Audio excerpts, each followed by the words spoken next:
Storytelling. We believe the story that we've been told about money's value and purpose our whole lives. That story is consistently evolving, and eventually we all learn that money isn't the key to happiness. It's a tool that can bring some happiness, but it's far from guaranteed. And we absolutely know that without money, we will suffer. We absolutely understand that the bank demands it for our homes and our car loans, and the grocery store demands it for the food that we need. Your customer is working with these thoughts when you're asking them for their money. They likely understand the absolute truth that if they waste money, they will have less groceries in the refrigerator. I mean, that's pretty easy math, and it's absolute. But what about the intrinsic value, their belief in money?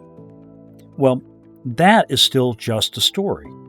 Just like the story that you're just another salesperson. So, tell a new story. One where you share experiences of how you have helped other customers through true stories. If you don't have any, get to work, get involved, get personal. This is what builds your authenticity.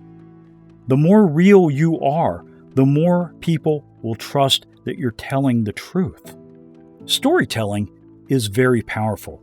I can convert $50 a month into peace of mind, safety, comfort.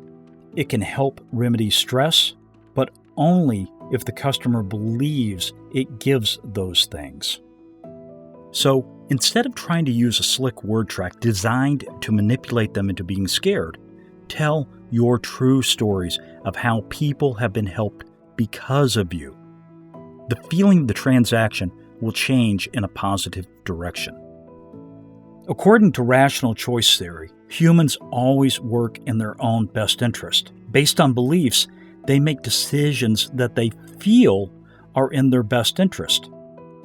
If I'm your customer and I feel like you're trying to sell me something I don't need or that you're trying to rip me off, then any data that you share with me will become irrelevant. I will say no, and each time that you attempt to overcome my objection, I will retreat more into my fight or flight responses. This is why we must not focus on closing. Instead, we must focus on telling the truth, regardless of what that means.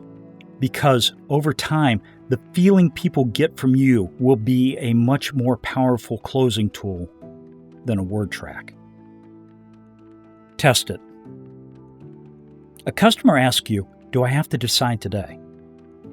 Now, from our very own selfish perspective, we want to say yes, even if it's not true.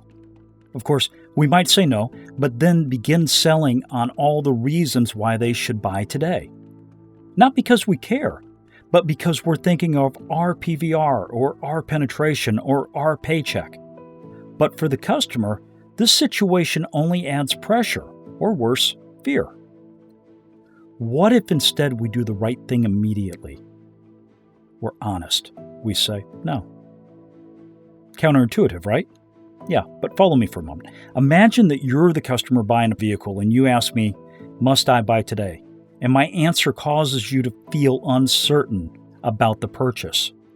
You begin to slow down. You begin to withdraw trust. But if I come across completely honest, you can relax. Maybe you'll say no to the VSC right now. That's okay. I might leave the brochure or the menu on the desk, but I don't push. Then a couple minutes later, you ask a question about the coverage. Boom. Now, I begin telling you some real stories. The sale occurs and you feel good about the products and good about our experience together.